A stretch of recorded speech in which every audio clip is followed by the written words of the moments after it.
आप सभी दर्शकों का हमारे चैनल में तहे दिल से स्वागत है। दोस्तों, कुछ दिल की बातें, कुछ शहर की बातें, इन सभी चीज़ों को करने के लिए आज मैं आपके सामने हूँ। कुछ रोचक तरीके से एक जानकारी, एक किस्सा और एक अच्छी इन्फॉर्मेशन आपके साथ शेयर करना मेरा परम कर्तव्य था, जो मैंने आज फैसला लिया कि आज मैं आप लोगों के साथ शेयर करूंगा ही। परेशानियां जो हैं हमारे आसपास घूमती हैं। परेशानियां जीवन का महत्वपूर्ण अंग हैं और उन परेशानियों से किसी भी प्रकार से पूरी तरह से निजात हमें नहीं मिल सकता। ये पूरा जीवन एक परेशानियों के बाद दूसरी परेशानी, उसके बाद तीसरी परेशानियों, और इसी तरह से पूरा जीवन हमारा व्यतीत होता है। हम इन परेशानियों को अपने जीवन से पूर्णतः अलग नहीं कर सकते। और ये जो मामला है, ये ना तो आर्थिक है, ना सामाजिक है, और ना ये मामला मानवीय है। बस ये चिरंतन है, सत्य है कि जीवन के साथ परेशानियां जुड़ी ही रहनी है।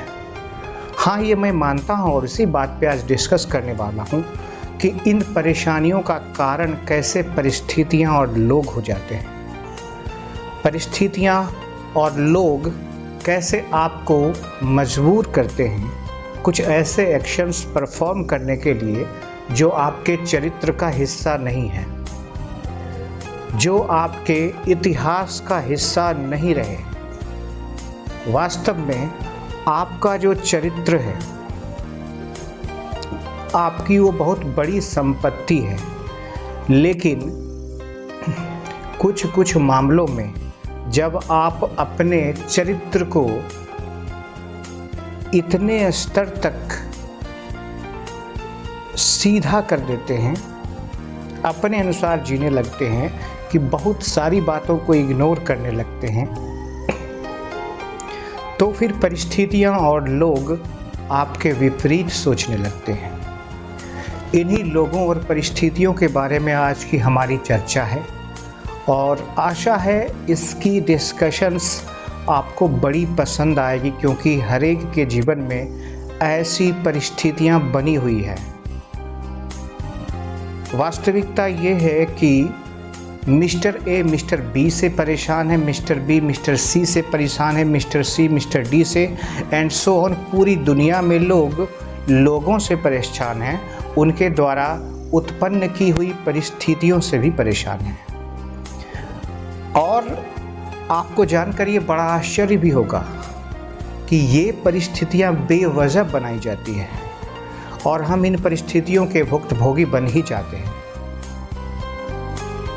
अगर सभी चीज़ों को सही सिस्टम से किया जाए, लोगों को उनकी योग्यता के अनुसार उनको ट्रीट किया जाए, उनकी मानवता और उनके चरित्र के आधार पर उनको जज किया जाए, तो ऐसा नहीं होता, बल्कि आपके किसी के साथ कम्युनिकेशन के तरीके को ज़्यादा तवज्जो दी जाती है।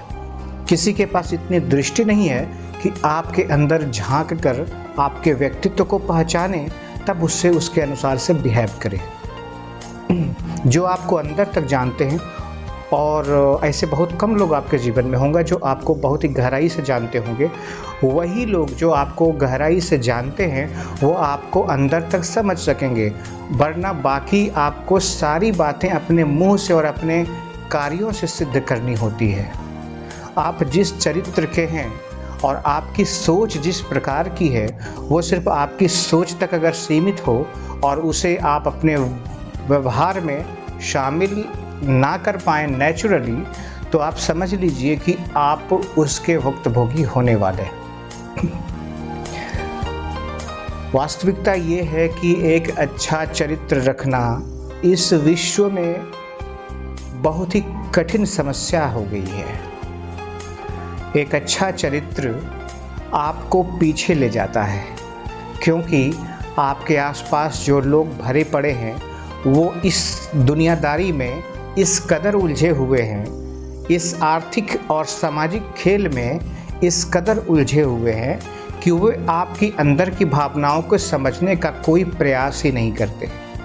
इसलिए आवश्यकता इस बात की निरंतर आ पड़ी है कि आपको अपनी वाणी और अपने कार्यों से अपने चरित्र और अपनी सोच को दर्शाना होगा।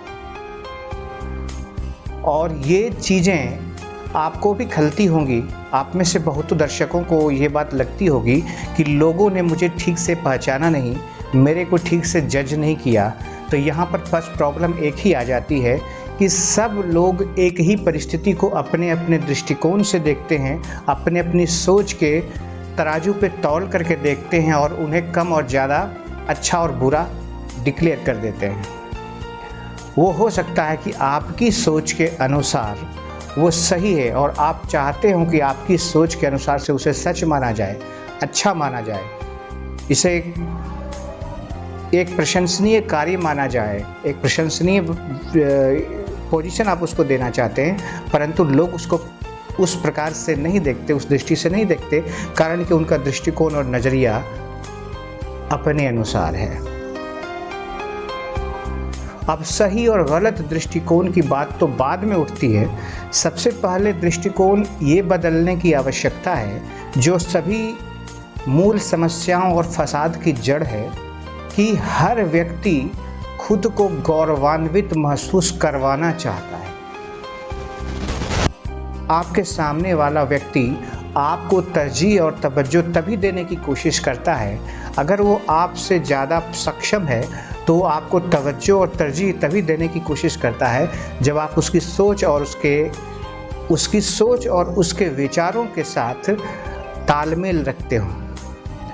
ये ज़रूरी नहीं है कि वो सोच और विचार आपके अपने दृष्टिकोण का भी पार्ट हो। आपका दृष्टिकोण उस सोच से अलग भी हो सकता है, परंतु मजबूरन आपको उस सोच के साथ हाँ में हाँ मिलानी पड़ती है। बहुतों जगह पर आपको अपना काम बनाने के लिए ये काम करना पड़ता होगा। घर आकर के आपको पछतावा भी होता होगा, घर आकर के मन ही मन आपका मन कचोटता रहता होगा कि ये मैंने ठीक नहीं किया। लेकिन ये जगत और ये लोग वस्तुतः खुद के नज़रियों को सर्वोपरि बताने की होड़ में लगे हुए हैं और सभी लोग इस बात पे पूरी तरह से लगे पड़े हैं कि मैं अपनी सोच को सर्वोत्तम सिद्ध करूं और मैं अपने योगदान को सर्वोपरि सिद्ध करूं। और इसी चूहा दौड़ में मानवता कहीं पीछे छूटती जा रही है, एक दूसरे को समझने की परंपरा कहीं खोती हुई जा रही है और समस्याएं समाज में, एक वर्क प्लेस में और एक ग्रुप में जहाँ भी लोग जुड़ते हैं, तो यहाँ पर यही समस्या एक दूसरे का दुश्मन बनने पर मजबूर कर रही है। विचारों का मेल नहीं खाना और सही और गलत की पहचान करने की कोशिश या प्रयास में भी नहीं लगना, ये आज समस्याओं की मूल समस्या बनी हुई है। हम अपनी समस्याओं के आगे किसी और की समस्या को पहचानने के काबिल ही नहीं हैं या फिर पहचानना ही नहीं चाहते। ये सबसे बड़ी समस्या है और इस समस्या का निदान कभी होना है या नहीं होना है, मैं तो इस बात से इत्तेफाक नहीं रखता। मैं तो नहीं सोचता कि ऐसी कोई समस्या अब आने वाले समय में सुलझ सकती है और लोगों के बीच जो है गलतफहमियां दूर हो जाएंगी और लोग एक दूसरे का सम्मान करेंगे, एक दूसरे के विचारों का सम्मान करेंगे, एक दूसरे की आवश्यकताओं का सम्मान करेंगे, एक दूसरे की सोच का सम्मान करेंगे। परंतु इतना तो मैं ज़रूर जानता हूँ कि अगर ये बातें कुछ हद तक नहीं संभली तो आने वाले समय में ऐसा ज़रूर संभव है कि हर आदमी का वैचारिक दुश्मन बना हुआ है। और वैचारिक दुश्मन हमारी सबसे बड़ी दुश्मन है, उससे पहले वो हमारी सामाजिक और कार्य क्षमता का सबसे बड़ा दुश्मन है। क्योंकि जब हम अपने विचारों को सर्वोपरि करने के लिए कुछ सोच में लगते हैं, किसी प्रयाण में या कह लीजिए किसी अभियान में लगते हैं, तो हमें पूरा फोकस उस पर रखना पड़ता है। कहाँ पे मेरे बारे में क्या बोला जा रहा है, कहाँ पर हमको अपने सिद्धांत को सर्वोपरि सिद्ध करना है, कहाँ पर दूसरे को गलत साबित करना है, कहाँ पर हमसे आगे जो कंसेप्ट जा रहा है उसको नीचा दिखाना है, कहाँ पर ये मौका मिले, अवसर मिले ताकि हम किसी और के हक को अपने हक में तब्दील कर लें, इन सब सोच में आपका वक्त जाता है। और इस वक्त से कोऑर्डिनेशन के अंदर से खोखलापन रहता है, लोगों के बीच जो कोऑर्डिनेशन है उसमें बहुत ही खोखलापन आ जाता है। और संगठन, संस्था, समाज, जिस प्रकार के भी वहाँ पर एक से अधिक लोगों का जुड़ाव है, वहाँ पर एक प्रकार से सांगठनिक कमजोरी आ जाती है। और ये सांगठनिक कमजोरी एक स्तर पर तो ऐसा लगता है कि उस संगठन को कमज़ोर करेगा, उस संस्था को कमज़ोर करेगा, लेकिन समेकित रूप से पूरे देश में देखा जाए तो ये हमारे राष्ट्र को भी कमज़ोर करके छोड़ेगा। जहाँ पर एक सिस्टम बना हुआ है, लोग इस सिस्टम के अनुसार चलें, जहाँ अपने विचारों का कोई ख़ास महत्व ना हो, जहाँ पर सिस्टम का महत्व हो, वो संस्था सबसे अच्छी होती है और वो तरीका भी सबसे अच्छा होता है। अगर आप ये समझ कर बैठे हुए हैं कि आपकी सोच इस पूरे संस्था में, पूरे समाज में सबसे अच्छी है, तो आप गलत सोच लेकर के बैठे हैं। ना मेरी, ना आपकी, ना इसकी, ना उसकी, किसी एक की सोच परफेक्ट इतनी नहीं हो सकती कि बाकी सबके सोच को शून्य कर दे।